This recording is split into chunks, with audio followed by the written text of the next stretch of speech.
porque o seu tá pra lá. Tá bom.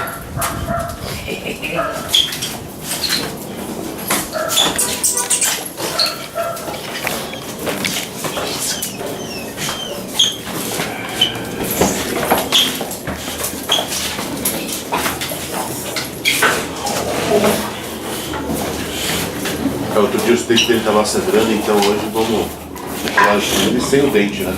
Acho que acabaram de cair. Tá morrendo bem, safado, né?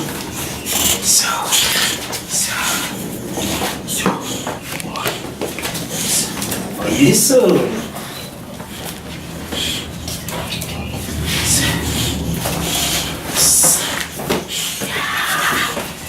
Isso! Isso! Bravo! Isso! Oh!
Você viu o tanto de pressão que ele aguenta esse cachorro?